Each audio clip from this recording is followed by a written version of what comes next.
is going to explain what he went through quite recently, isn't it, Jim? Yeah, last week, yeah, a week ago. So did they Yeah, I would find anything strange about you?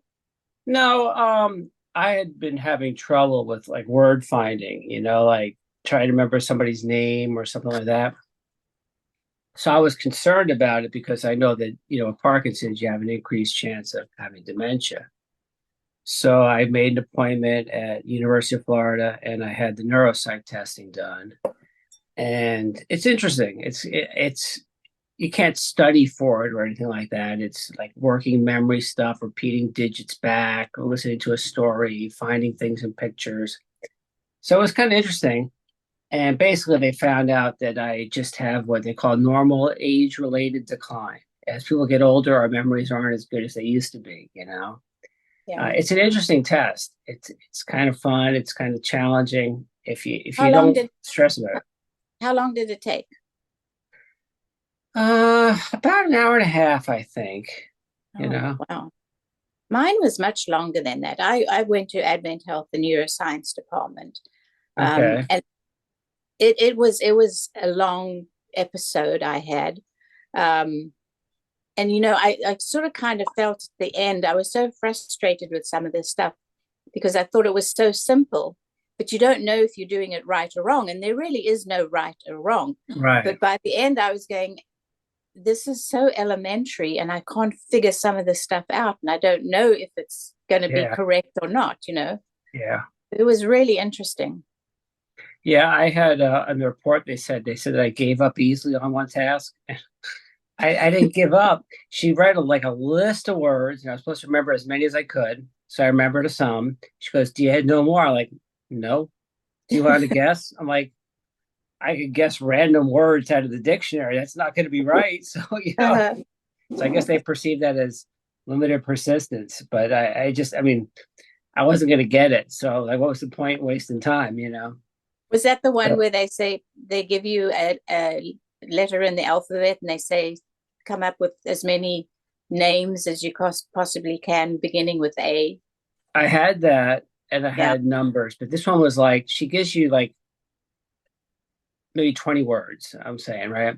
And there are like four different concepts in there, like animals, minerals, places, whatever, but they're not in order. So you have to repeat them back. So like I'd Oh, be yeah. like, okay, I know there was a cow, I know there was a chicken, I know there was a diamond and an emerald. And she goes, well, what else? I'm like, I don't know. The one that, well, there were two that I really sort of gave up on, and one was I had to repeat back as many things as I could remember in a story she told Yep, me. I had that too. And so I repeated back probably three, and I said, if you tell me the story again, I'll tell you more. So, and it showed up on my report was that I was better at remembering things when they were told to me twice. And I said, Yeah, I've always been like that. yeah, I speed read, so I live in the moment of the words. yeah, So if it's the second go around, I'm more apt to remember more of the detail of the story. yeah, And then the other one was on the computer, they would give you four letters and a picture, and they would keep changing the order, and you'd have to repeat the order back. Well, by the end, I'm just going, I don't know. I'm just going to punch in anything and see what happens. That was the last one. But hey, I also got the age related stuff. yeah. Which is good. It's comforting to know it's just normal for Yeah. age as opposed to, dementia, which is not a pleasant thought. The one Yeah. test I thought was kind of interesting was the one they had words that were color words, but you didn't want to read the word. You wanted to say the color of the word that was printed. And Yes. your brain sees the word red and you want to say red, even though you're supposed to say, let's say green because it's in color green. And I said to them, I said, this would be easier if I couldn't read, you know, Yeah, because I remember that one. Yes. yeah, Yeah. it's just so interesting. And you start getting frustrated, like red. No, it's not red. It's the Uh, word red, but it's the color green. and you feel like an idiot sometimes I thinking, know. I should know this. It's so I elementary. know.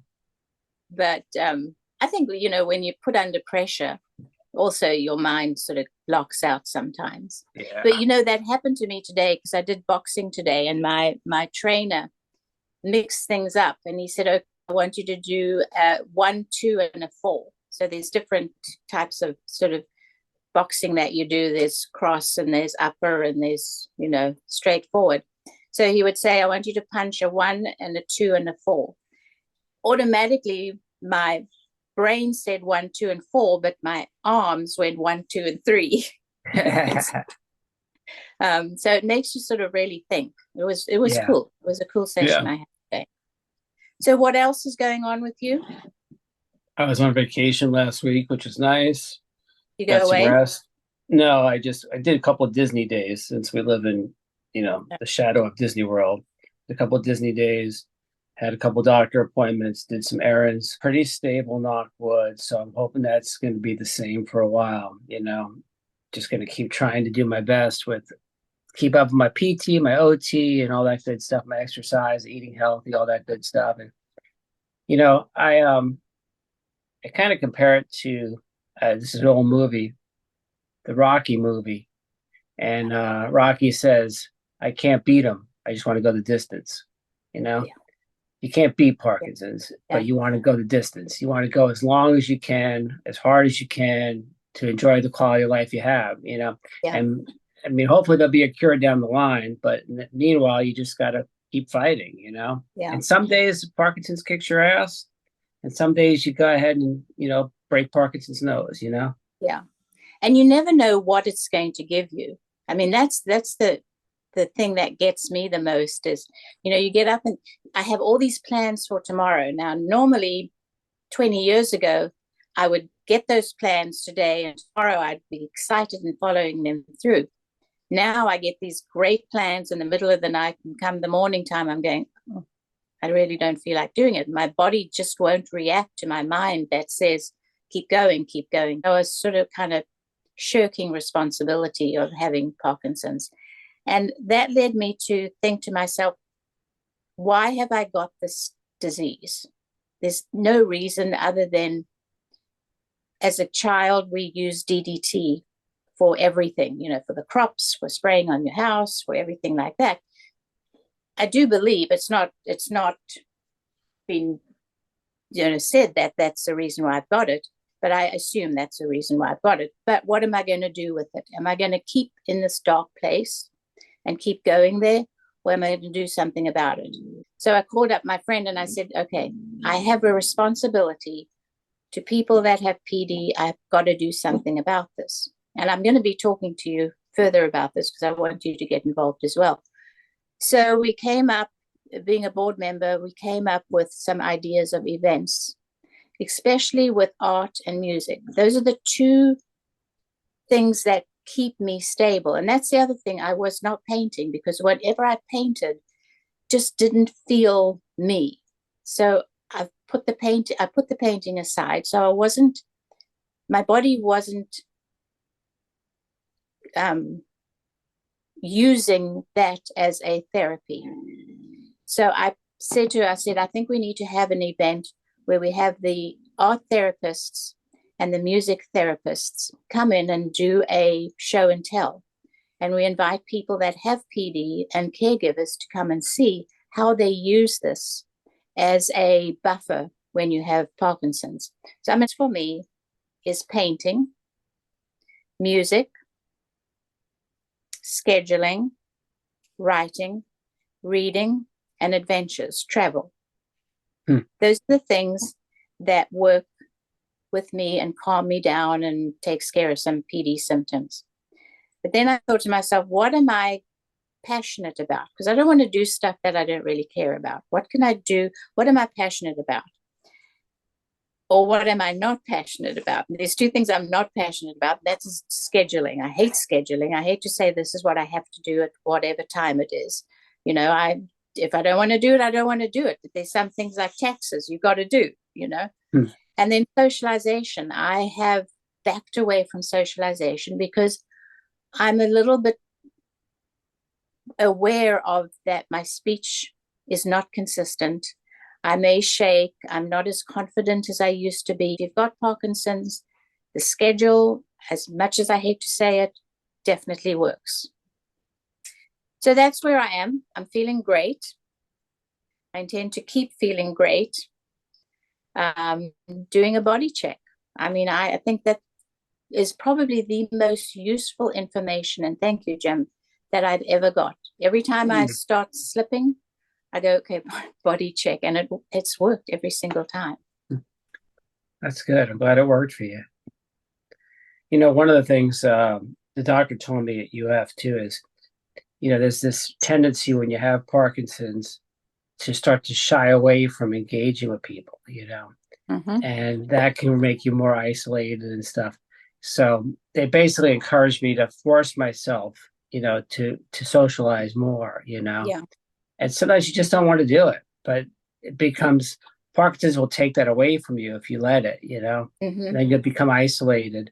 So, you know, you can always hang out with more people like me that have Parkinson's. So this way, nobody's going to criticize you if you're shaking, because I'll be shaking too.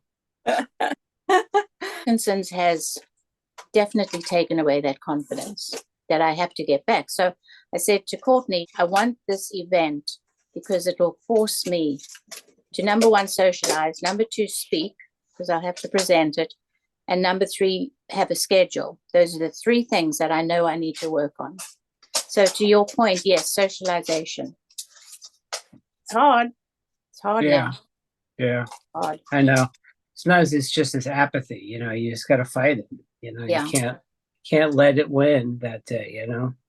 Because it's hard with Parkinson's to get back up. You know, it really is hard. You definitely, it's easy to let it take a grip of you. Yeah. It does. Yeah. And yeah, it's exactly right. You know, you just can't let Parkinson's win that day, you know. You can't. Or if it does win that day, get back up and fight the next day. Yeah. You know, just say, fuck you. I'm not gonna take this. Exactly. Yeah. Yeah. Be mad at Parkinson's and fight back, you know. Right. I want to also shout out to a friend of mine. She's in our book club. Her name is Monique. She said, hey, when's your next podcast? And I said, which one? And she said, the one with you and Jim. And I said, oh, you listen to that? Do you have anybody that has Parkinson's? And she said, no, I don't. She said, but I listen to your podcasts all the time because I have been so ignorant about Parkinson's that I love to listen to the both of you who have different symptoms and can come together and go, oh, that works, that doesn't work. That's how your day's been. She said, I never knew half the stuff about Parkinson's. And I said, go and Google this and see how many people have got this disease. Yeah. And what they're doing about it. And so that was such inspiration to me to know that here's people listening to the two of us and learning, and some are putting things into practice. So I'm going to ask about DBS when I go back to the neurologist in the summer. I know that there's certain criteria, you know, you have to have it for so many years, et cetera. But, you know, I'm looking at your courage and I'm just trying to follow your example, you know. You are my inspiration, you know. hey, it goes both ways. Thank Definitely. you. Yeah. Definitely. So fish and chips soon? Yes, definitely. Okay. Definitely. All right. I'll see you next time then. All right. Take care, Margaret.